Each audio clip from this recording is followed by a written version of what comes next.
자, 오늘은 누가복음 13장 22절부터 공부를 할 차례죠. 13장 22절에서 35절까지 오늘 공부를 해보겠습니다. 13장 22절 한번 보세요.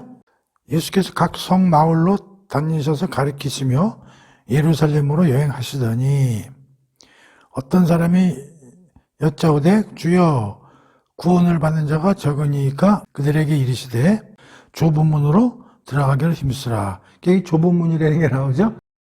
오늘 공부의 주제는 이렇게 잡아보자고요. 좁은 문.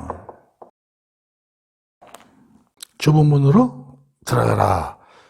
그거 어디서 많이 듣던 얘기 아니에요? 좁은 문. 그 한번 보세요. 마태복음의 산상수훈의 마지막 장이죠. 7장에 13절 14절 좁은 문으로 들어가라.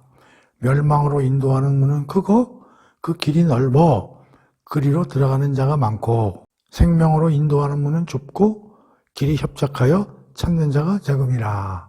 마태복음은 산상수훈에 되게 이제 결론을 맺는 그 7장에 그런데 이제 누가는 이거를 이제 여기 13장에다 이제 넣어놓은 거예요. 누누이 얘기하지만 누가는 마태복음의 산상수훈에 있는 내용들을 다 해체해가지고 여러 주제에다가 하나씩 이렇게 집어넣고 있단 말이에요. 그렇죠? 그래서 이 복음서 4개를 이렇게 잘 놓고 공부를 하면 상당히 재밌어요. 이 사람은 이걸 어떤 순서에다 집어넣고, 저자는 이걸 어떤 주제에 집어넣고 그런 걸 이렇게 살피다 보면 상당히 재미가 있는데, 그렇게 하면 이제 시간도 많이 걸리고, 좀 짜증도 나고 이제 좀 그러죠. 자. 그래서 오늘의 주제는 좁은 문입니다. 그러니까 오늘 공부하는 모든 주제는, 이 좁은 문으로 관련이 있는 거구나. 이렇게 생각을, 100% 매칭은 안 되지만, 그렇게 이제 생각을 해보자 이거예요. 그래서 이걸 이제 크게 세 덩어리로 나눠볼 거예요. 오늘 세 파트로 이제 크게 나눠볼 건데, 첫 번째 큰 파트가 22절에서 35절까지. 그래서 내 제목을 이렇게 한번 붙여봤어요. 긴급성 차원에서의 좁은 문이다. 왜 이렇게 이름을 달았는지 우리가 읽어보면 알 수가 있어요. 이게 22절부터 35절까지. 읽어볼게요. 어떤 사람이 이제 예수님한테 이제 또 여쭌 거야. 구원을 받는 자가 적으니까. 예수님, 그 구원을 받는 사람은 아주 극소수만 받는 거 아닐까요? 이렇게 이제 질문을 한 거지. 그랬더니 예수님께 거기서 이제 대답을 하신 거죠. 좁은 문으로 들어가기를 힘쓰라. 내가 너에게 이르노니 들어가기를 구하여도 못하는 자가 많으리라. 집주인이 일어나 문을 한번 닫은 후에 너희가 밖에 서서 문을 두드리며 주여 열어주소서 하면 그가 대답하여 이르되 나는 너희가 어디서 온 자인지 알지 못하노라 하리니 그때 너희가 말하되 우리는 주 앞에서 먹고 마셨으며 주는 또한 우리를 길거리에서 가르치셨나이다. 그가 너희에게 말하며 이르되 나는 너희가 어디서 왔는지 알지 못하노라. 행악하는 자들아 나를 떠나가라 하리라. 너희가 아브라함과 이삭과 야곱과 모든 선지자는 하나님 나라에 있고 오직 너희는 밖에 쫓겨난 것을 볼 때에 거기서 슬피 울며 이를 갈리라. 사람들이 동서남북으로부터 와서 하나님 나라 잔치에 참여하리니 보라 나중된 자로서 먼저 될 자도 있고 먼저 된 자로서 나중될 자로 있느니라 하시니라. 요게 이제 한 이제 이야기 이거 봐야 돼요. 긴급성 차원에서의 좁은 문의 첫 번째 이야기에 그러니까 이제 이게 나오는 거예요. 그러니까 뭐냐면 여기는 구원의 숫자를 묻는 데 대한 예수님의 말씀이 이제 그렇죠? 구원의 숫자를. 근데 여기서 보면 좀 재미있는 게 뭐냐면 구원받을 사람은 그 몇 명 안 될 거 아니에요? 근데 여기서 예수님이 대답이 그러면 뭐 많을 거다 작을 거다 뭐 그런 얘기가 있어요 없어요? 없어. 그리고 무슨 얘기가 나와? 좁은 문으로 들어가라고 그러면서 25절 보세요. 집주인이 일어나 문을 한번 닫은 후에 너희가 밖에 서서 문을 두드리며 문 좀 열어주세요 하면 그가 대답해 이르되 나는 너희가 어디서 온 자인지 알지 못하노라 아니라 이렇게 예수님이 대답하는 거예요. 그러니까 뭐냐면 한번 문이 닫히면 다시 열리지 않는다는 거죠. 그러니까 이 말씀을 하신 거는 예수님이 이러신 것 같아. 숫자가 중요한 게 아니고 시간이 중요하다, 시간이. 들어오고 안 가 숫자는 이래 신경 쓰지 마. 그게 아니라 문이 닫히면 못 들어와. 열어달라고 그래도 쉽게 안 열려. 그 얘기를 하시는 거 아니야.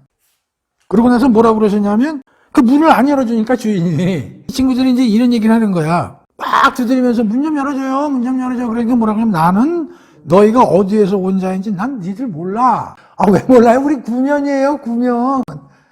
아니, 우리가 같이 식사도 했고요. 또 우리가 말도 많이 섞었거든요. 아, 이게 좀 아는 처지. 좀 문 좀 열어달라니까. 그랬더니 딱 여기 뭐라 그래? 나는 너희가 어디서 왔는지 알지 못하더라. 이것도 어디서 많이 본 것 같지 않아요? 마태복음 한번 봐봐요. 이것도 마태복음의 산상수훈의 7장 21절 한번 봐봐요. 나더러 주여 주여 하는 자마다 다 천국에 들어갈 것이 아니요 다만 하늘에 계신 내 아버지 뜻대로 행하는 자라 들어가니라. 그날에 많은 사람이 나더러 이르되 주여 우리가 주의 이름으로 선지자 노릇하며 주의 이름으로 귀신도 쫓아내며 주의 이름으로 많은 권능을 행하지 아니었나이까 하니 그때 내가 그들에게 밝히되 내가 너희를 도무지 알지 못하니 이 불법을 행한 자들아 내게서 떠나가라 하리라. 그렇죠? 문이 닫히면 못 들어간단 말이에요. 그러니까 이 들어가는 이 시점이 많은 문이 열려 있는 게 아니란 말이에요. 우리가 이제 정류장에서 버스 기다릴 때 버스가 쫙 오면 빨리 올라타야지. 딴짓하다가 야 우리 뭐 여기 사람이 너무 많다. 10,000원 버스니까 우리 다음 차 타자. 근데 다음 차가 올지 안 올지 어떻게 알아? 안 온다는 거지. 그러니까 왔을 때 타야 된단 말이야. 그러니까 이런 의미가 하나 있고 그 다음에 또 뭐라 그래? 아니 우리가 밥도 같이 먹고 말도 섞었잖아요. 그러니 좀 아는 처지잖아요. 근데 뭐라 그래? 우리 모른다. 나는 모른다. 이 두 가지 의미가 요 스토리에 이제 섞여 있잖아요. 그 예수님이 이제 이렇게 생각하신 것 같아. 근데 이거 질문한 사람은 여기는 안 나오지만 어떤 느낌을 가지고 질문했을까? 아이고 하나님 나라 들어가고 천국에 들어가서 구원받은 사람은 조금밖에 안 되지 않을까요? 본인은 자신만만하게 물은 거야. 본인은 들어간다는 생각하에 거기 들어가는 사람들은 극소수 아닐까요? 자기는 또 거기 들어갈 수 있다고 생각하면 물었겠지. 그걸 예수님이 모르는 게 아니지. 그러면 예수님은 지금 뭐라고 그러시냐면 야 거기 들어가려면 그건 좁은 문이야. 그게 쉽지 않단다. 그런데 시간적으로 마냥 열려있지가 않아. 숫자가 중요해. 아니라 시간이 중요해. 그러니까 내가 지금 여기 와서 예수님이 지금 계속 뭐하고 다니세요? 복음 전파하고 다니시잖아. 그러니까 내가 복음 전파하고 다닐 때 니들 귀를 쫑긋하고 잘 듣고 그래서 예수님이 진짜 메시아로 오셔가지고 우리를 구원하러 오신 분이구나. 우리가 저분을 믿어서 하나님 나라의 자녀가 되고 하나님 나라로 우리가 들어가야 되겠구나. 그 시간이 마냥 있는 게 아니라 이런 얘기야. 예수님도 다 그 하나님하고 약속을 해가지고 이 세상에서 사역을 하실 시간이 다 정해져 있고 십자가에서 지금 죽어야 될 시간도 다가와 있고 그래서 지금 예루살렘으로 내려가는 그 여정길에 있는 거 아니에요. 니들은 마치 아브라함 자손이라 구원받은 사람들이다. 이런 자신만만함을 가지고 말이지 예수님의 얘기에 경청도 안 하고 이러는데 그럼 문이 닫혀. 그럼 니네 하나님 나라 들어가지도 못해. 지금 시간이 없어. 그러니까 지금 이때 회개하고 네가 피조물이요 죄인임을 깨닫고 빨리 제자도의 길을 걸어라. 근데 내가 질문하는 너를 보니까 너는 시간도 못 맞출 뿐더러 네 깐에는 우리 구면 아니냐고 이러는데 내가 보기에 전혀 거듭난 흔적이 없고 성령으로부터 은혜를 입어가지고 영적인 변화가 전혀 안 일어난 친구야. 숫자가 중요한 게 아니라 너는 지금 당장 뭐가 중요하냐? 빨리 회개가 필요하구나. 그래서 예수님의 말씀을 잘 듣고 그걸 받아들여야 되겠구나. 그래서 예수님의 가르침대로 내가 따라서 제자도의 길을 가야 되겠구나. 그게 시급한 거지. 그 무슨 숫자 따질 계제가 아니잖아. 그렇게 이제 나무라시는 거다. 그래. 그래서 긴급성 차원에서의 좁은 문이야. 그래서 이제 이 친구한테 이제 뭐를 나무라시냐면 아브라함 자손이라는 이 선민의식. 그래서 우리는 구원은 따놓은 학성이라는 이런 어떤 선민의식. 세례요한이 뭐라고 했어? 그럼 돌도 임마 아브라함 자손이 되겠다. 니들 같은 회개도 안 하는 놈들 말이지. 예? 그러니까 하나님이 날 모른다고 그러잖아요. 그 다음에 믿음 없는 형식적인 종교, 외식하는 인간들 말이지. 네가 그렇게 질문하는 거 자체도 믿음이 없고 나는 들어갈 수 있는데 다른 사람은 들어오기 힘들겠지. 이런 마음을 갖고 하잖아. 이걸 강력하게 지적하는 거예요. 오케이? 그래서 이거 관련해서는 내가 그 몇 개 기절을 찾아왔는데 한번 마태복음 7장 22절, 23절은 조금 전에 우리가 읽어본 거고 나는 너희들 본 적이 없다는 거고 고린도후서 6장 2절이요. 내가 은혜 베풀 때 너에게 듣고 구원의 날에 너를 도왔다 하였으니 보라 지금은 은혜 받는 말할 때요 보라 지금은 구원의 날이로다. 그러니까 누군가 와서 야 뭐 교회 가자 뭐 하나님 말씀 한번 들으러 갈래 뭐 이렇게 하면 그때 그걸 빨리 받아들여서 한번 출하해보라는 거야. 그런 찬스가 왔을 때 잡으라는 거야. 오케이? 이게 이제 고린도후서 6장 이제 2절이죠. 굉장히 나를 예를 들면은 난 이걸 굉장히 거부를 많이 했어. 나를 교회 데려가려고 하는 사람들이 많았어요, 과거에. 그래가지고 뭐, 온갖 아양을 떨면서 나를 그 교회 그 의자에 앉히려고 노력한 사람들이 많아.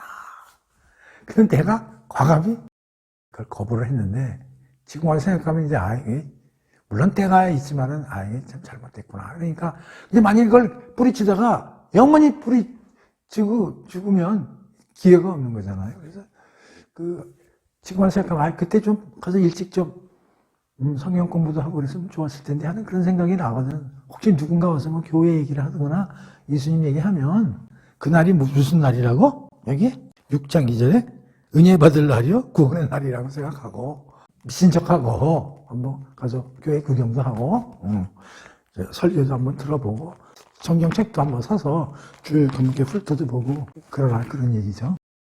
자, 두 번째 얘기를 이제 해봅시다. 근데 이제 두 번째 얘기가 아니라 그 뒤에도 이제 여러 얘기가 있네. 한번 봅시다. 나는 너를 모른다. 그러신 얘기를 하면서 28절에 보면 이런 얘기를 하시네. 아브라함과 이삭과 야곱, 모든 선지자는 하나님 나라에 있고, 오직 너희는 밖에 쫓겨난 것을 볼 때에 거기서 슬피 울며 이를 갈리라. 그게 뭐냐면 너희들이 이제 시간도 제대로 못 잡고, 또 그냥 선민의식만 가지고 잘난 척하고 복음의 메시지도 제대로 마음에 새기지 않고 그렇게 되면 결국 어디로 가겠어? 지옥 가겠지 찾아. 그럼 지옥 가면 어떻게 되냐면 아브라함, 이삭, 야곱 모든 선지자는 하나님 나라 천국에 있는데 자기는 어떻게 돼? 걔는 밖에 쫓겨난 것을 볼 때 거기서 슬피 울며 이를 갈리라. 아이고 그때가 와가지고 그때 예수님 말한 대로 내가 잘 그걸 듣고 마음에 새기고 했어야 되는데 그걸 갖다가 대충 들어가지고 지금 와가지고 천국에 있는 아브라함이나 그 선지자들 조상만 쳐다보고 자기네들은 그 밖에 밀려나가지고 나중에 그 부자와 나사로 여기 이제 공부하겠지만 그 목이 마르고 그 불덩이에 쓰여서 그냥 힘들어가지고 그 부러워가지고 이를 부득부득하면서 내가 그때 왜 그걸 안 했을까 이제 그럴 거라고 예수님이 얘기하시는 거야. 그러면서 29절 사람들이 동서남북으로 와서 하나님 나라 잔치에 참여하리니 근데 유대인들 이 바리새인들아 니네들은 이런 식으로 나가잖아. 니들 지금 하는 행태대로 나가면 니들 천국 밖이야. 그러면서 천국은 누가 들어가냐면 동서남북으로부터 이방인들이 잔뜩 복음을 듣고 달려온 이방 사람들이 차지하는 거야, 이 친구들아. 그러면서 보라, 나중된 자로서 먼저 되고 먼저 된 자로서 나중될 자도 있느니라 하시더라. 내가 좋아하는 말인데 먼저 된 자가 나중되고 나중된 자가 먼저 된다는 것은 마태복음에는 품꾼 이야기에 나오거든. 보통의 사람들 9시에 나오고 12시에 나오고 그래서 계속 한 명씩 데리고 들어오잖아요. 집주인이. 정산은 누구부터 하냐면 맨 뒤에 데리고 온 사람부터 정산을 하잖아요. 그리고 돈은 똑같이 주잖아요. 이제 거기서 나온 얘기가 이제 먼저 된 자가 나중되고 나중된 자가 먼저 된다. 이제 그 얘기가 거기 나오는데 누가는 여기다가 이 말을 쓰네. 여기서는 품꾼 이야기와는 조금 다른 뉘앙스로 여기다 이 얘기를 썼네. 그 누가는. 그러니까 유대인은 옛날부터 하나님을 아니까 먼저 된 자지. 그러니까 동서남북에서 온 애들은 하나님을 전혀 모르는 애니까 아주 늦은 애들이지. 근데 하나님 나라는 얘가 먼저 들어가고 니들이 밖으로 밀려나간다. 그런 의미로 쓴 것 같아. 그러니까 니들이 뭐 하나님의 율법을 가지고 있고 제사를 잘 지내고 성전도 가지고 있고 그렇다고 선민의식으로 뽑네? 야 웃기지 마라. 생으로 모르는 저 이방에 있는 다른 민족들도 이제 내가 와서 이 복음이 전파돼가지고 그들이 이제 그걸 받아들이면 그들이 먼저가 친구야. 이렇게 얘기를 하시는 거지.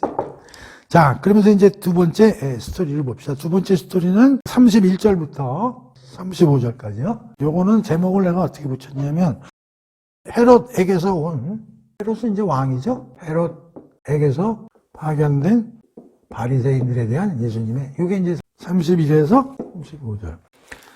한번 읽어볼게요. 또 그때에 어떤 바리새인들이 또 나와서 이르되 예수님한테 이제 얘기를 해요. 여기를 떠나소서.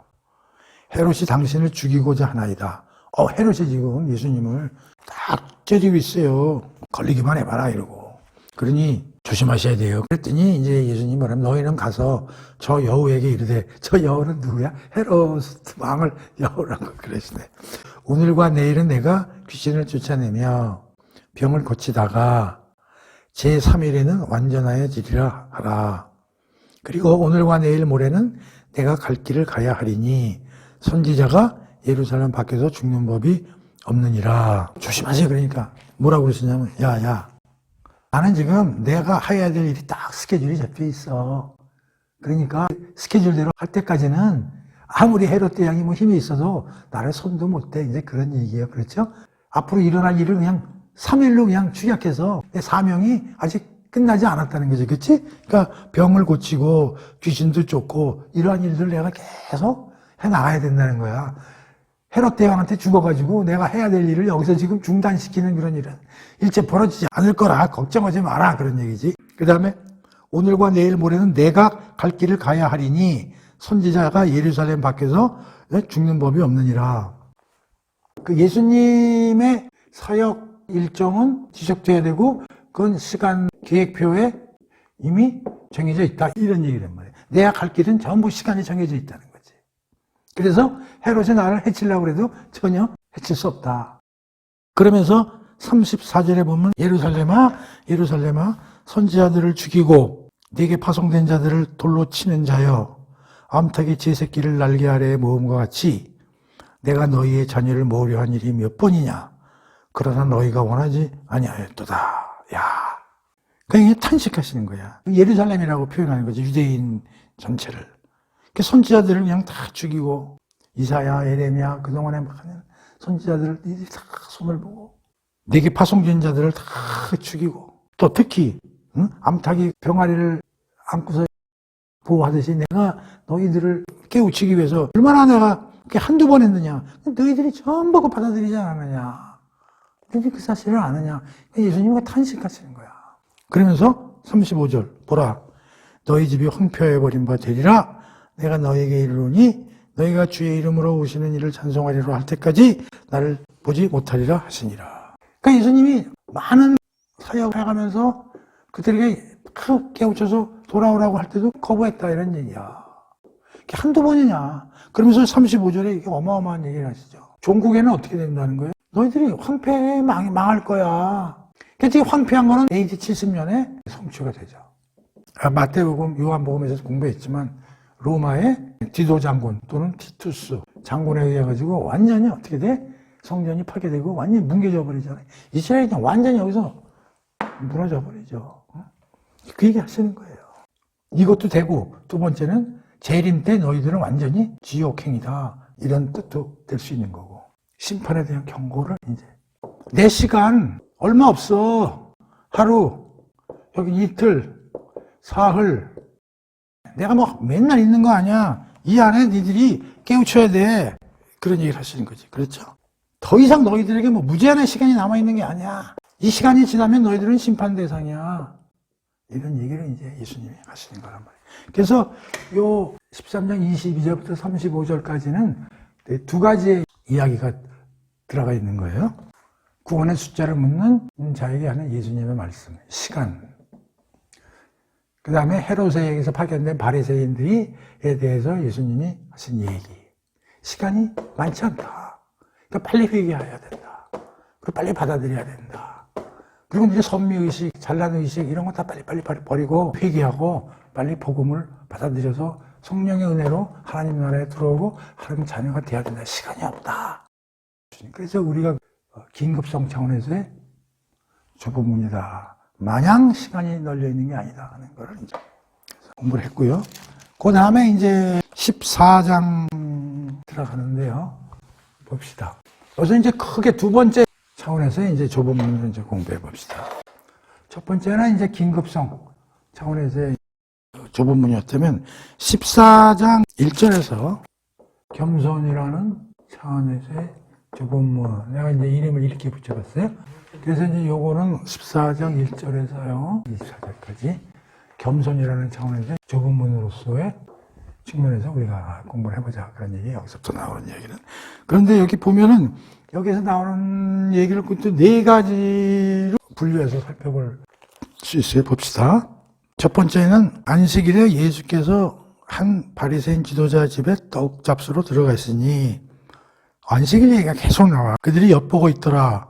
그러니까 또 이게 또 예수님을 노려보고 시험을 하려고 그러는 일당들이 지금 쫙 준비하고 있다. 이제 그런 의미가 보이는 거야. 그 이제 예수님 앞에 수종병 든 한 사람이 있는지라.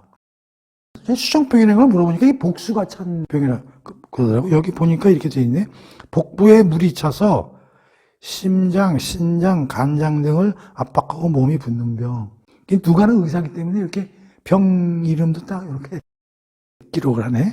요것도 아마 데려다 놓은 것 같아. 그 바리새인들이 또 예수님 어떻게 하나 보려고. 자, 그래가지고 이제 봅시다. 그 이제 식사 자리에서 이제 수종병 든 사람이 이제 하나가 딱 갖다 놓은 거야. 여기서부터 이제 이야기가 시작되는데, 예수께서 대답하여 율법 교사들과 바리새인들에게 이르시되. 자, 그래서 이제 예수님이 누구에게 대답을 하신다고? 율법 교사들과 바리새인? 율법 교사들과 바리새인한테 무슨 얘기를 하셔요. 오케이? 자, 그 다음에 7절 보세요. 7절. 청함을 받은 사람들이 높은 자리에 택하심을 보고 그들에게 비유로 말씀하시니. 그러니까 처음에는 율법 교사들과 바리새인들에게 뭐라고 얘기를 하세요. 이게 1절에서 6절. 그 다음에는 누구에게 말씀하세요? 청함을 받은 사람이니까 잔치에 참석한 손님들 대상으로 무슨 얘기를 하신 거야? 그게 7절에서 11절까지예요. 그 다음에 12절 봐봐. 또 자기를 청한 자에게 이르시되. 자기를 청한 자가 누구야? 주인이지, 주인. 요게 12절부터 14절이야. 그 다음에 15절은 뭐야? 함께 먹는 사람 중에 하나가 이 말을 듣고 이르되 무릇 하나님의 나라에서 떡을 먹는 자는 복되도다 하니 이르시되. 이 사람은 누구냐면 자칭 경건한 손님이야. 15절에서 24절. 요렇게 이제 분류를 해놓고 봐야 이게 정확한 거야. 그냥 뭐 쭉쭉 읽어도 되지만 이렇게 분류를 해야 돼. 그러니까 어떤 바리새인이 예수님을 시험하기 위해서 수종병 든 사람을 딱 갖다 놓고 예수님을 불러가지고 밥을 먹이는 척하면서 이제 이야기가 벌어지는데, 예수님이 그냥 막 얘기하시는 게 아니라 네 개로 나눠서 얘기를 했으니까 율법 교사들과 바리새인들에게 어떤 얘기를 하시고, 그 잔치에 참석한 손님들에게 뭐라고 얘기를 하시고, 자기를 초대한 주인에게 뭐라고 얘기를 하시고, 뭐요? 자칭 경건한 척하는 자에게 예수님이 몇 개를 얘기를 하신다고? 네 개. 이렇게 구분을 딱 해야 쏙쏙 이거 분류가 돼. 그렇지 않고 여러분들이 막 읽으면 이게 막 혼동이 돼가지고 100% 머릿속에 이게 들어오질 않는다고. 자, 이제 봅시다. 1절에서 6절까지 예수님이 뭔 얘기를 하시는지. 3절 봅시다. 율법 교사들과 바리새인들에게 이르시되. 그러니까 벌써 안식일 나오면 뭐야? 벌써 안식일 날은 항상 안식일 논쟁이 벌어지잖아. 그러니까 율법 교사고 특히 바리새인들은 자세히 보는 거야. 안식일 날 수정병 걸린 사람 고치면 돼? 안 돼. 안 되지, 이 친구들은. 예수님은 고치겠어요? 안 고치겠어요? 당연히 고쳐주시지. 여기서 질문을 두 가지를 하셔요, 이제. 야, 안식일에 병 고쳐주는 것이 합당하냐, 아니냐. 여기서 질문을 두 가지를 한다고. 1. 병자 고치는 것이 옳으냐, 그러냐. 언제? 안식일 날. 그 질문 하나 탁 던지면 다 하셔. 그랬더니 그들의 대답이 어때요? 대답을 못한다. 그 사람을 데려다가 고쳐 보내시고, 고쳐주시잖아요. 내가 고쳐주는 거야. 그 다음에 두 번째 질문을 해. 얘들이 잠잠하니까 뭐라고 그러세요? 누가 그 아들이나 소가 우물에 빠졌으면 안식일이라도 곧 끌어내지 않겠느냐. 당신들 말이야. 당신 아들이 우물에 빠졌어. 그리고 그 소가 우물이나 이런 진흙탕에 빠지면 당신들 구해줘, 안 구해줘? 구해주겠죠. 안 구해주겠어요. 자기 아들하고 비싼 그 소가 빠졌는데 탁 물어보는 거야. 그랬더니 이들이 그에 대해 대답하지 못하더라. 이들이 구해줬겠어요? 안 구해줬겠어요? 구해줬지. 그럼 이들도 안식일 날 반칙이야, 반칙이 아니야? 반칙이지. 너희들도 반칙하고 살잖아. 근데 이들 되게 경건한 척 하면서 말이죠. 저 안식일 날 무슨 율법 엄청 잘 지키는 척 하는데, 야, 네 아들 빠지고 속 빠지면 건져 안 건져줘? 가만히 있는 거지. 왜 자기들 건져주거든. 그러니까 여기서 어떤 걸 비판하시는 거야? 니들한테 편리한 걸 하면서 남은 못하게 하는 아주 편협하고 설익은 종교적 개념 버리고 진정한 안식 또는 율법의 본질로 넘어가야 되는 거야, 이 친구야. 이걸 버리고 가는 길이 좁은 문이다, 이런 얘기야. 니들이 하는 그 편협하고 설익은 그런 종교적 관념, 그거는 니들이 세상적인 넓은 문으로 가서 사는 거라니까. 이 좁은 문으로 들어오려면 어떻게 되냐면 편협하고 설익은 종교적 개념 버리고 진정한 안식 개념이 뭔지, 그리고 진정한 율법의 정신이 뭔지 그리 돌아가서 니들이 제대로 된 종교적 개념을 가지고 살아야 돼. 여기에 대해서 가타부타 이래라 저래라 말씀은 안 하시네. 그냥 거기 누가는 그냥 그들이 이에 대하여 대답하지 못하니라고 그냥 끝내는 거야. 그러나 뒤집어보면 이런 얘기를 하셨겠지. 정신 차려, 이놈들아. 율법을 니들 마음대로 개조해가지고 말이지. 남은 못하게 하고 말이야. 니들은 뒷구멍을 걷고 말이야. 그따위 데서 벗어나서 좁은 길로 들어가야 돼. 알았지? 이제 그렇게 얘기하시는 거예요. 네, 이제 그 다음에 이제 누구한테 하시는 얘기가 나오냐면, 청함을 받은 사람들이, 많은 사람을 또 초청했구만. 그러니까 청함을 받은 사람들이 높은 자리를 택함을 보시고 그들에게 비유로, 그런데 이름들이 와가지고 말이야, 자리 다툼하는 거야. 나 국회의원인데, 나 군수인데, 이거 주인장, 내 자리 어디야? 내 자리 좀 안내 좀 해줘. 이거 뭐 난리를 친 거야, 이제. 그때 이렇게 보고 계시다가 한마디 던지시는 거야. 뭐라고 봅시다. 내가 누구에게나 혼인잔치에 청함을 받았을 때는 높은 자리에 있지 말라. 그렇지 않으면 너보다 더 높은 사람이 청함을 받은 경우에 너와 그를 청한 자가 와서 너더러 이 사람에게 자리를 내주라 하리니 그때 네가 부끄러워 끝자리로 가게 되리라. 청함을 받았을 때는 차라리 가서 끝자리에 앉으라. 그러면 너를 청한 자가 와서 너더러 보시오 올라 앉으라 하리니 그때야 함께 앉은 사람 앞에서 영광이 있으리라. 무릇 자기를 높이는 자는 낮아지고 자기를 낮추는 자는 높아지리라. 이런 얘기야. 그러니까 어디 가서 이렇게 자리가 있으면 네가 봐서도 맨 끝에 가서 앉아있으라는 얘기야. 그러면 집주인이나 하인이 왜 여기 앉아 계세요? 이리 오세요. 그랬을 때 괜찮아. 아니 이 자리도 편해. 그랬을 때 모든 사람들이 그 사람에 대해서 칭송을 하고 이러지. 근데 어떤 놈이 자리가 있는데 자기 좋아 보여. 자기가 제일 높은 자리에 앉았는데 더 높은 사람이 와가지고 죄송하지만요 자리 좀 비워주셔야 되겠는데 이걸 당한다 이제 이런 얘기를 하시는 거지. 그러니까 이게 뭐예요? 여기 있는 거지. 겸손이라는 차원에서의 좁은 문을 이제 이걸 가서 따서 한 거야. 이게 뭐예요? 겸손하라. 겸손히 사는 것이 그건 뭐예요?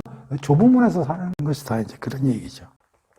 겸손하라는 건 뭐 많이 나오니까 야고보서 4장 6절 한번 찾아볼 거고요. 나를 낮추라. 야고보서 4장 10절 있는데 안 찾아봐도 되는데 한번 찾아봅시다. 4장 6절 후반부에 하나님이 교만한 자를 물리치시고 겸손한 자에게 은혜를 주신다. 또 4장 10절 보면 주 앞에서 낮추라. 그리하면 주께서 너희를 높이시리라. 네. 이건 뭐 크게 어렵지 않죠. 자, 그 다음에 세 번째는 누구에게 말씀하시냐면 12절이죠. 또 자기를 청한 집주인에게 이르시기. 참 예수님 바빠. 얘네들한테도 얘기해야지. 얘네들한테도 얘기해야지. 얘네들한테도 얘기해야지. 네가 점심이나 저녁이나 베풀거든 벗이나 형제나 친척이나 부자인 이웃을 청하지 말라. 두렵건대 그 사람들이 너를 도로 청하여 네게 가품이 될까 하노라. 잔치를 베풀거든 차라리 가난한 자들과 몸 불편한 자들과 다리 저는 자들과 맹인들을 청하라. 그리하면 그들이 갚을 것이 없으므로 네게 복이 되리니 이는 의인들의 부활시에 네가 갚음을 받겠습니다 하더라. 누구 밥 사주고 이럴 때 좀 잘 나가고 이런 애들 밥 사주지 말라는 거야. 잘 나가고 그런 걸 밥 사주면 걔네들이 대접을 받았으니까 다시 또 되갚는다고 또 대접을 할 거다 이런 얘기지. 그리고 이 당시에 유대인들은 자기보다 높거나 잘 나가는 사람들하고 식사하려고 그러는 걸 굉장히 선호했다는 거예요. 응? 자기보다 못한 사람들은 식사를 안 하고. 그러지 말라는 거야. 왜냐하면 잘 나가는 애한테 네가 밥을 사면은 그 사람이 가만히 있겠냐. 그러니까 뭐냐면, 그러니까 아예 네가 밥을 사도 너한테 갚을 능력이 없는 사람들한테 밥을 사고 청하라는 거야. 그래야 네가 복을 받는다는 거다. 라는 이제 예수님이 얘기하시는 거야. 이게 네가 진정 누구한테 밥을 사고 초청하는 게 사리 사욕이 없는 호의를 베푸는 것이냐. 뇌물 준 거 아니냐. 그런 얘기요. 그러니까 이런 거 하지 말아라. 속 보인다. 그러니까 어떻게 하라는 거예요? 갚을 능력이 없는 사회적 약자들을 대접해라. 잠언 19장 17절, 또 마태복음 6장 3절 4절 비슷한 구절들이 있는데 그건 뭐 찾아보지 않겠어요. 그러니까 이건 뭐 참고로 하시고요. 이건 뭐요? 속 보이는 짓 하지 말고 아예 어려운 자들한테 그냥 베풀고. 그러면서 뭐라고 하고 그러세요, 예수님이? 그들이 갚을 것이 없으므로 네게 복이 되리니 이는 의인들이 부활 시에 책임하고 하나님 나라 가면 너한테 복이 크다. 하나님이 갚아주실 거다. 그런 얘기, 오케이? 바로 이렇게 사는 것이 조목문에서 사는 그런 개념이다. 그런 걸 얘기해 주는 거예요. 자, 그 다음에 네 번째 또 누구에게 무슨 얘기 하시나 봅시다. 이거 참 많이 나오는 건데 누가복음, 마태복음보다 조금 달라요. 봅시다. 함께 먹는 사람 중에 하나가 예수님한테 이렇게 얘기를 한 거야. 무릇 하나님 나라에서 떡을 먹는 자는 복되도다 하니. 하나님 나라에서 떡을 먹는 자는 복되지. 하나님 나라 잔치에 참전했으니까. 그렇잖아요? 근데 그거에 대해서 예수님이 또 한마디 하시는 거야. 그래서 여기서는 뭐냐면 이런 얘기하는 이 사람이 진짜 경건하고 거듭난 사람이라기보다는 자칭 경건한 척 하는 생각 없이 던진 그런 사람으로 봐야지 이 사람이 진짜 하나님 나라에서 정말 같이 식사하고 이러는 사람이 엄청나게 복되라는 걸 진정으로 알고 하는 소리가 아니고 그냥 툭 던지는 사람이기 때문에 예수님이 지금 이 뒤에 있는 비유를 하셨다. 그런 얘기 한번 읽어봅시다. 어떤 사람이 큰 잔치를 베풀고 많은 사람을 청하였더니 잔치할 시각에 그 청하였던 자들에게 종을 보내요. 자, 이제 오셔서 잔치에 참여하십시오. 모든 것이 다 준비되었습니다. 하매 전부 됐어요. 저 갈 시간 없어요. 그러면서 한 사람은 나는 밭을 샀음에 내 지금 밭을 사서 그거 가서 계약도 해야 되고 뭐 바빠요. 그러니까 나 못 가니까 양해하시고요. 또 한 사람은 나는 소 5겨리를 샀음에 소들 논에서 일 잘하나 못하나 나 시험도 해야 되고 바빠요. 못 가니까 좀 양해하시고. 또 한 사람은 이러대 나 오늘 결혼식이 있는데 바빠요. 그러니 내 가지 못하겠다. 그랬더니 종이 돌아와 주인에게 그대로 고하니 이에 집주인이 화를 내며 그 종에게 이르되 빨리 시내의 거리와 골목으로 나가서 가난한 자들과 몸 불편한 자들과 맹인들과 다리 저는 자들을 데려오라 하니라. 종이 이르되 주인이여 명하신 대로 하였으니 아직도 자리가 있나이다. 주인이 종에게 이르되 길과 산 울타리로 가서 사람을 강권하여 데려다가 내 집을 채우라. 내가 너희에게 말하노니 전에 청하였던 그 사람들은 하나도 내 잔치를 맛보지 못하리라 하였다 하시니라. 이거 마태복음에서 나오죠? 조금 다르죠, 그거하고. 약간 뉘앙스가 다른데 비슷한 얘기예요. 그러니까 이 얘기는 뭐야? 주인이 잔치를 베풀었다는 건 이미 노티스를 했을 거라고. 그리고 종을 보내가지고 다 오시라고 그랬는데 한 놈도 안 오지. 근데 안 온 이유가 뭐야? 전부 자기 개인 볼 일이 바쁘니까 못 가겠다 그런 얘기 아니야. 그래서 어떻게 해? 화를 내시면서 거리에 나가서 가난한 사람들을 다 불러와라. 불러왔어. 근데도 자리가 남으니까 어떻게 돼? 다시 나가서 길과 산을 울타리로 가서 사람들을 강권하여 억지로 데려다가 내 집을 채우라. 그러면서 내가 미리 초청장을 보냈던 사람들은 한 놈도 못 들어오고 다른 사람들이 잔치장을 채우리라. 이런 얘기죠. 자, 여기서 주인은 누구예요? 하나님. 종은요? 예수님. 초청받은 자는요? 유대인이죠. 거리와 골목에 있는 여러 사람들 얘기 나오죠? 그들은 누구예요? 유대인 중에서 소외 받은 자들. 그 다음에 또 있죠? 2차로 나가서 데려온 사람들. 길과 산 울타리의 사람들은 누구예요? 이방인. 그리고 여기서 잔치는 뭐예요? 하나님 나라. 이거에 대한 핵심적으로 예수님이 말씀하신 건 뭐야? 야, 하나님 나라에서 같이 떡을 먹고 잔치에 참여하는 사람은 진짜 복되도다. 근데 지금 하나님 나라 잔치에 초청받은 사람들이 한 명도 안 나오잖아. 그러니까 이건 뭘 뜻하냐면 하나님 나라에 초청하고 지금 여기 나오는 여러 놈들은 뭐야? 자기 세상적, 자기 개인적 문제. 어떤 게 더 중요한 거야? 한 놈은 장가 가야 된다 그러고 한 놈은 소 5마리 했으니까 시험하러 가야 된다고 한 놈은 이게 뭐야? 세상적인 문제가 하나님 나라보다 훨씬 우선. 그렇지. 그러니까 이 사람한테 야, 네가 뭐 하나님 나라 잔치에 무슨 복이 많다고 얘기를 했지만 막상 니들이 이익이나 비즈니스하고 관련되면 야, 하나님 나라 거들떠나 보냐? 오겠어? 니들이? 바로 유대인들, 니들이 그런 놈들이야. 그런 얘기를 하시는 거죠.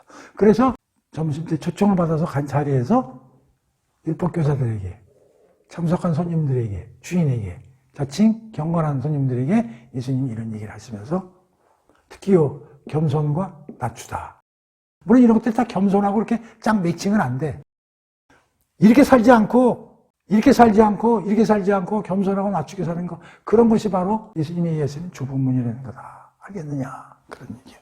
이해가 되죠? 자, 마지막 세 번째, 어떤 차원에서의 겸손인가? 마지막이죠? 세 번째. 그래서 이건 헌신적 차원에서의 좁은 문. 이거는 14장 25절에서 32절까지. 헌신이라는 차원에서의 좁은 문. 수많은 무리가 함께 갈 때 예수님이 무리들을 향해서 이제 뭐 또 말씀을 하시네. 근데 여기서는 4가지 말씀을 하세요. 4가지 말씀을 하시는데, 누구를 대상으로? 무리들이죠. 4가지에 대해서 말씀을 하세요. 봅시다. 무릇 내게 오려면, 그러니까 내 제자가 되려면, 자기 부모와 처자와 형제와 자매와 더욱이 자기 목숨까지 미워하지 아니하면 너게 내 제자가 되지 못하고, 부모, 자식, 친척들도 나한테 오려면 미워해야 된다. 그런 얘기요. 그 다음에 특히 자기 목숨까지 미워해야 돼. 두 번째, 누구든지 자기 십자가를 지고 나를 따르지 않는 자도, 그러니까 자기 십자가를 지고 나를 따르지 않는 자도 능히 내 제자가 되지 못하니라. 그 다음에 너희 중에 누가 망대를 세우고자 할진대 자기의 가진 것이 준공하기까지 족할는지 먼저 앉아 그 비용을 계산하지 아니하겠느냐. 그렇게 아니하여 그 기초만 쌓고 능히 이루지 못하면 보는 자가 다 비웃어 이르되 이 사람이 공사를 시작하고 능히 이루지 못하였다 하리라. 그게 뭐냐면 건축 시작 전에 뭘 하라는 얘기요? 사전 비용 분석을 하라는 얘기예요. 예를 들면은 집을 지으려고 그러면 벽돌이 얼마고 인부가 얼마고 그걸 다 짓기 전에 미리 다 뽑아서 준비를 해야 그 건물이 제대로 쓰지. 대충 쓰다 보면 이게 모자라 그러면 그 건물이 준공이 되겠냐 그런 얘기예요. 준비를 안 하면 준공이 안 된다는 거지. 무슨 말인지 알죠? 그러니까 항상 사전에 비용 같은 거 뭐가 필요한지 전부 제대로 해야 된다 그런 얘기를 하시고, 자, 그 다음에 또 어떤 말을 하시냐면 또 임금이 다른 임금과 싸우러 갈 때에 먼저 앉아 1만 명으로서 저 2만 명을 거느리고 오는 적을 대적할 수 있는가를 헤아려보라. 저기서 지금 2만 명이 오늘에서 10,000명 가지고 전쟁이 돼요? 전쟁 시에도 뭘 하라는 거예요? 적과 나의 상호 전력을 분석해서 제대로 계획을 세우지 않으면 몰살당한다 이런 얘기죠. 봐, 2만 명을 거느리고 오는데 10,000명으로 대적할 수 있겠느냐. 만일 대적 못할 것 같으면 그가 아직 멀리 있을 때 빨리 사신을 보내서 화친을 청해야 될 거 아니냐 이런 얘기죠. 자, 이 4가지를 지금 예수님이 무리들한테 얘기를 하고 나를 따르려면 이래야 된다 그렇게 얘기한 거지. 친척을 미워해야 된다. 자기 십자가를 져야 되고, 그리고 알듯 모르듯한 건물 같은 거 질 때 사전에 뭐가 필요한지 정확히 준비시켜야 된다. 그리고 전쟁할 때도 상호 전력 비교를 잘 해가지고 거기에 따른 대책을 세워야 된다. 이런 얘기를 하신단 말이에요. 자, 친척을 미워해요. 그건 무슨 뜻이에요? 진짜. 아니, 왜 예수님이 잠깐만 이렇게 무슨 분쟁을 주러 왔느니 무슨 친척을 미워했느니 이게 어떤 얘기라는 거예요? 이게 뭐냐면 사랑의 이등은 없다 그런 얘기예요. 하나님, 예수님만이 오홀리 사랑의 대상이라는 거지.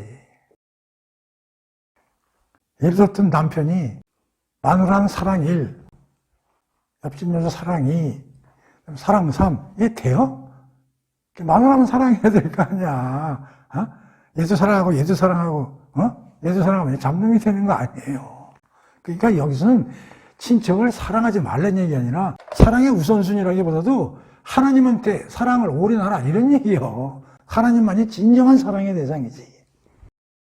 물론 부모도 사랑해야 되지만 예수님의 제자가 되려고 그러면 하나님한테 올인해라 이런 뜻이야. 무슨 말인지 알겠죠? 자, 자기 십자가를 져야 된다는 건 뭐냐? 이거는 예수님을 따르는 길이 이렇게 쉬운 길이 아니잖아요. 거기다 보면 여러 가지 시험도 있고 험난하고 고난도 있고 역경도 있고 이건 어떻게 돼? 이걸 극복하고 이겨나가야 된다는 거예요. 그렇죠? 자기를 부인하고 예수님이 하신 것 같은 그런 똑같은 고난이 오더라도 예수님같이 그걸 극복해낼 수 있는 그러니까 쉽지 않은 길이다. 자, 건축 시작 전에 사전 비용을 제대로 해야 된다. 만약에 예수님을 갖다가 우리가 제자로 가려고 그러는데 가만히 잘 생각해 보라는 거예요. 예수님을 쫓아가가지고 예수님이 나한테 준 사명을 제대로 하기 위해서는 내가 사전에 어떤 준비를 하고 어떤 걸 해야 되는지를 잘 생각해야지. 야, 그냥 예수님 괜찮으니까 한번 따라가 보지. 이따위 식으로 해서는 안 된다는 거예요. 그러니까 이건 뭐예요? 사전에 각오를 충분히 다져라. 제자가 된다고 해서 대충 따라가가지고 그게 되겠냐. 잘 생각해서 야, 내가 예수님을 쫓아낼 때 어떤 어려움, 어떤 길을 가야 되는 걸 미리 내가 그걸 감당할 수 있는가 잘 생각해 보라는 거야. 각오를 단단히 다지고 와야 된다. 그런 얘기요. 자, 전쟁 시에 저쪽에서 2만 명이었는데 1만 명 가지고 싸움이 돼요? 그럼 어떻게 해야 돼? 거기에 따른 전략을 잘 세워야 된다. 그런 얘기 아니에요. 능력이 없으면 무조건 가서 무릎 꿇고 화친하라. 그런 뜻이요? 전략을 잘 세우라는 거 아니야? 이게 기가 막혀. 제자도의 길은 여기서 무슨 용어가 나와요? 영적 전쟁이라는 거예요. 뭐라고? 예수님의 제자가 되는 것은 영적 전쟁 같은 거라는 거예요. 근데 영적 전쟁인데 상대가 누구야? 사탄. 얘 능력이 어때? 사탄 능력이 세, 약해? 강하죠? 그럼 나는 약한데 어떻게 대응을 해? 아니, 마귀 상대를 어떻게 하냐고. 나는 힘이 없는데 여기서 2만 명이 여기 1만 명이 오면 자, 전략을 세우라 그랬잖아. 제대로. 전략 중에 하나가 가서 화친하라는 거 아니야? 그럼 가서 마귀하고 화친하라는 얘기예요? 그래서 우리가 좁으면 전에 뭘 배웠어? 하나님이 오셔서 복음이 들어가면 두 패로 나뉜다. 그 전에 무슨 주제를 배웠어? 기도와 성령 배웠잖아요. 기도와 성령 무장하지 않으면 이길 수 있어요? 그러니까 기도와 성령이 이미 앞에서 나왔잖아. 나한테 기도할 때 뭘 준다고 그래서 하나님 성령이잖아. 그래서 이거에 대해서 구체적으로 잘 나와 있는 성령 구절이 있어. 에베소서 사도 바울이 기가 막힌 걸 써놨지. 영적 전쟁에 관하여 에베소서에 기가 막힌 글을 써놨죠. 6장 10절부터 읽어볼게요.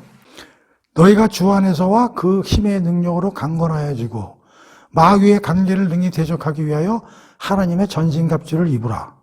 우리의 씨름은 혈과 육을 상대하는 것이 아니요 통치자들과 권세들과 이 어둠의 세상 주관자들과 하늘에 있는 악의 영들을 상대함이라. 그러므로 하나님의 전신갑주를 취하라. 이른 악한 날에 너희가 능히 대적하고 모든 일을 행한 후에 서기 위함이라. 그런즉 서서 진리로 너희 허리를 띠를 띠고 의 호심경을 붙이고 평안의 복음이 준비된 것으로 신발을 신고 모든 것 위에 믿음의 방패를 가지고 이로써 능히 악한 자의 모든 불화살을 소멸하고 구원의 투구와 성령의 검 하나님의 말씀을 가지라. 모든 기도와 간구를 하되 항상 성령 안에서 기도하고 이를 위하여 깨어 구하기를 항상 힘쓰며 여러 성도들을 구하라. 자, 이게 핵심이 뭐야? 기도와 성령 아니야. 어떻게 나오잖아요. 그러니까 이렇게 살아야 되는 게 주문이라. 하나님께 사랑을 올인하고 모든 고난을 극복할 수 있는 용기와 저를 가지고 각오를 단단히 다지고 기도와 성령으로 영적 전쟁에서 승리하도록 갖춤이 있어야 된다. 내 제자가 되려면 이런 얘기를 예수님이 하시는 거죠. 그러면서 마지막으로 결론이 33절에서 35절이죠. 좁은 문에 대한 결론을 뭐라고 하시나 봅시다.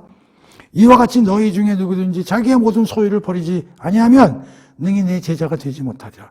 우리 마태복음 때 공부했지. 좁은 문으로 들어가려면 니꾸 잡고 내고 들어갈 수 없잖아. 어떻게 돼? 버려야 되죠. 너희 중에 누구든지 자기의 모든 소유를 버리지 아니하면 능히 내 제자가 되지 못하리라. 소금이 좋은 곳이나 소금도 만일 그 맛을 잃으면 무엇으로 짜게 하리요. 소금은 굉장히 필요하죠. 근데 소금이 짠맛을 잃으면 아무 의미 가치가 없는 거죠. 다시 말하면 예수의 제자는 하나님의 형상으로 닮은 거 아니에요. 하나님의 자녀로서 명예로움이 나타나야 되잖아.